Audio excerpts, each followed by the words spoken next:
Voltamos então para o segundo bloco de diversidade. Estamos hoje aqui na promotoria, na casa da promotoria aqui em Arroio do Meio, com a doutora Carla, fazendo então o encerramento dessa série de entrevistas onde colocamos a mulher, o público feminino, né, no tema central de debate. Doutora Carla, assim, eu gostaria que a senhora nos falasse um pouquinho. A senhora já trouxe toda essa coisa, como antecede, o que antecede este fim brutal, né, que é o feminicídio, que vem todas essas agressões, sejam elas verbais, psicológicas, patrimoniais, né? E como o Ministério Público e como a nossa rede aqui de Arroio do Meio está constituída para que dê este apoio às mulheres, né? Porque realmente algumas não saem da situação porque elas não têm como viver, não têm onde morar, né? Então elas se veem totalmente desestruturadas, né? Como que o Ministério Público e a nossa rede aqui, que é composta pelo CRAM, pelo CRAS, pela ABM, pela delegacia, né? Como ela está constituída para dar suporte às mulheres que decidem pedir socorro?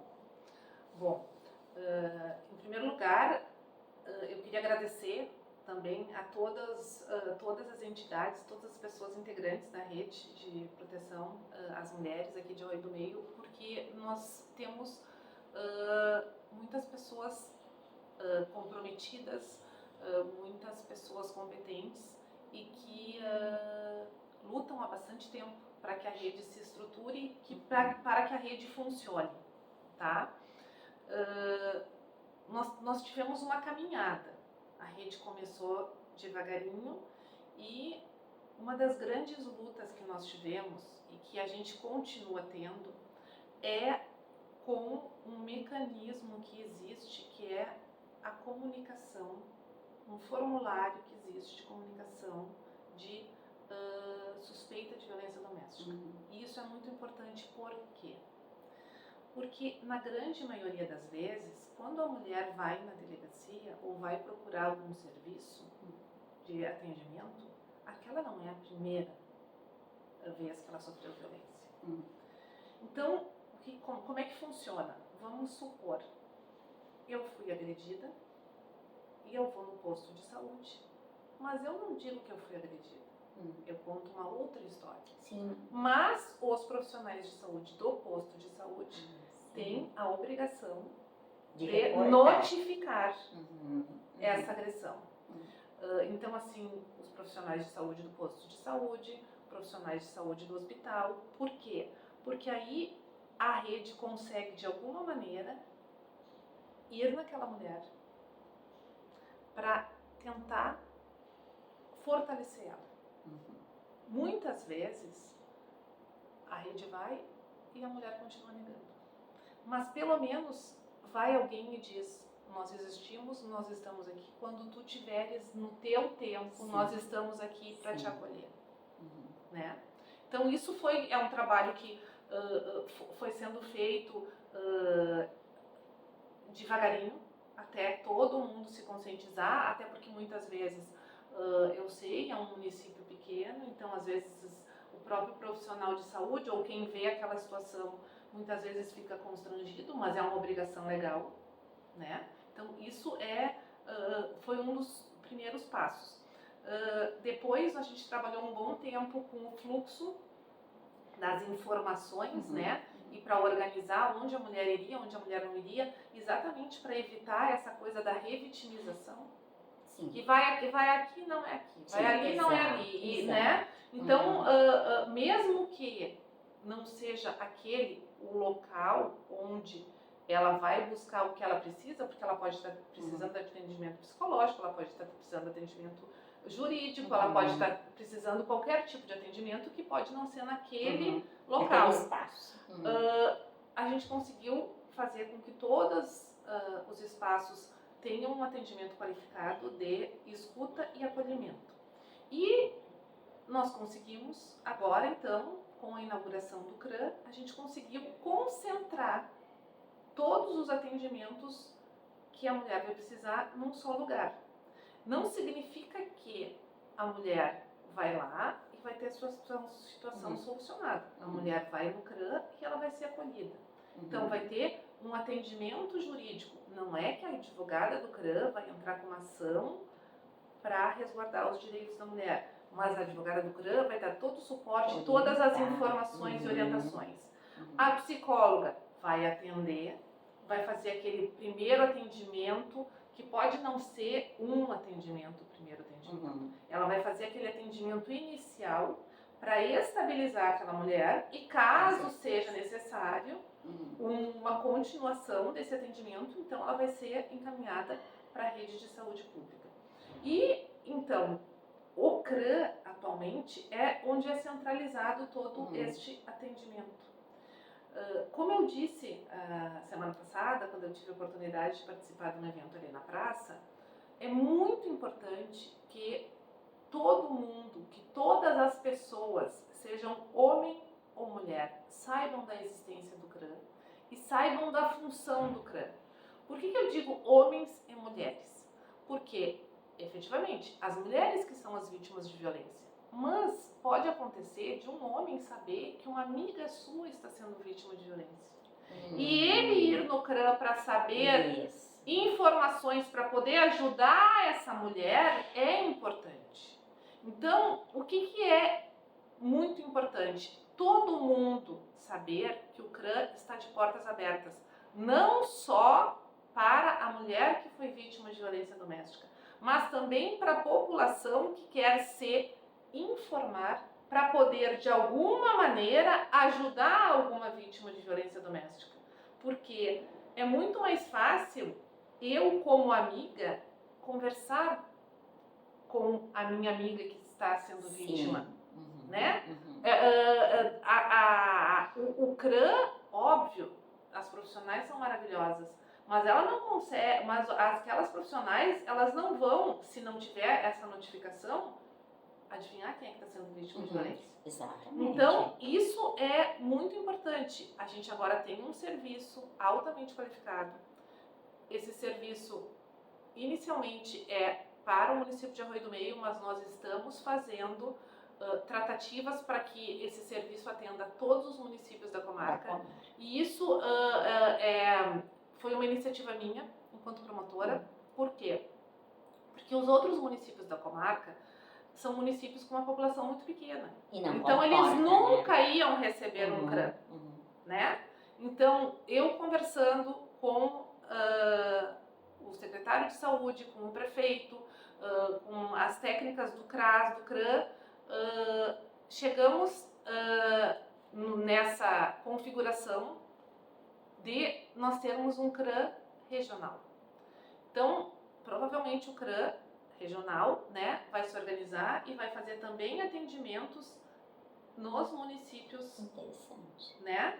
Não vai ser um atendimento que, tipo, toda semana vai estar no outro município, mas vão ter dias determinados que vai ter o atendimento lá. E também a mulher do outro município pode vir até o CRAM, a sede do CRAM aqui de Arroio do Meio, porque muitas vezes ela tem vergonha num município pequeno. Sim, exatamente. Ah, fulana foi no CRAS. O que houve? Bem isso. Né? Então, de novo, reforçar que nós aqui em Arroio do Meio estamos muito bem atendidos em relação a essa questão da rede de enfrentamento de violência doméstica. Perfeito. E também acho interessante ponderar que às vezes os homens também se percebem que um amigo está fazendo, né? Também tem que saber ir lá e dizer, pô, meu amigo, qual é, né? Vamos dar um pouquinho de atenção para tua mulher, tratá-la melhor, né? Porque muitas vezes acobertam, né? Exatamente. Então é interessante também. Doutora, assim, ó, para a mulher agora um recado direto para as mulheres que estão nos ouvindo, para as mulheres que vão nos ouvir, né? Que isso é muito importante, que que essa informação se espalhe, né? Essas informações que a gente está falando aqui são extremamente importantes que cheguem a todas as mulheres. E qual é o seu recado para as mulheres que ainda acreditam que a violência que elas sofrem não é tão grave assim, né? São pequenas coisas, né? Mas eu vou relevando. Qual é o seu recado para essas mulheres, então? Bom, o meu recado é o seguinte: nós, mulheres, somos seres humanos, assim como os homens. Nós somos iguais, nós temos os mesmos direitos que eles. E nós temos direito de viver com dignidade. Nós não somos inferiores a ninguém, assim como nós não somos superiores a ninguém. Então, nós temos que aprender a nos valorizar, a entender que não é somente aquela pessoa que está convivendo com a gente e eventualmente que está nos agredindo, que nós não somos, dignas só de ter um companheiro com aquelas características, um companheiro que é ruim, um companheiro que não é compreensivo. Nós temos que entender que nós temos direito de ter uma vida plena. Essa vida plena pode ser um companheiro que seja um companheiro mesmo, que vai dividir com a gente as coisas boas e as coisas ruins, mas que vai nos respeitar, ou sozinha, né? Nós não precisamos de outra pessoa. Então, as mulheres têm que se fortalecer, têm que entender que elas são fortes. Nós somos fortes, sim. Se a gente for pensar, a grande maioria de nós fica doente e continua trabalhando. A grande maioria de nós tem filhos, muitas vezes com parto normal, e no outro dia já está em pé cuidando da criança. E a maioria dos homens, o que faz? Tem um resfriado e já estão, meu Deus, vão morrer. Então, o importante é nós nos valorizarmos. A outra coisa é saber que mesmo que a gente tenha por um tempo aceitado a violência, a gente não tem que ter vergonha de ter aceitado a violência, porque nós não somos as erradas. Errado é o homem que praticou a violência. Então, se respeitar, respeitar o seu tempo e ter coragem de pedir ajuda. Muitas mulheres demoram a pedir ajuda. Algumas mulheres na primeira, assim, dificilmente o primeiro ato é o ato da violência física, mas muitas mulheres no primeiro ato de violência física já procuram, né, ajuda. Outras não, outras levam meses, semanas, anos, né? E muitas vezes para nós que somos da rede de proteção é difícil a gente entender como a mulher ainda continua naquela situação. A exemplo do que eu falei agora há pouco daquela vítima que disse, mas eu sou bipolar, e ela nem tinha diagnóstico. Provavelmente o homem diz para ela, tu é uma bipolar, tu é uma descontrolada, né? Então, cada um tem o seu tempo. E o que vocês, mulheres, têm que saber? Que no tempo de vocês, aconteça o que acontecer, nós, da rede de proteção, estaremos de braços abertos para acolher vocês e para fazer com que vocês saiam desse inferno. Dado este recado, muito bem dado, aliás, né? Nós só esperamos que essas informações tão interessantes que a gente colhe aqui no Diversidade, que a gente colheu durante todo o mês de março, foram entrevistas muito interessantes. Acesse lá, volte lá no nosso canal, na RDK Arroio e nos nossos tantos outros braços da RDK e assistam os programas. Eu sempre digo, doutora Carla, que informação boa é informação que deve ser compartilhada. E agradecemos pela tão rápida acolhida. Eu pensei, vai demorar muito para eu conseguir essa entrevista, mas assim foi muito bem acolhida, e agradecemos pela senhora ter conversado com os nossos seguidores da RDK. Eu que agradeço de novo a oportunidade de poder conversar com uma audiência tão seleta e te ter aqui ao meu lado. Ótimo. Então, voltamos na próxima sexta-feira com mais um Diversidades.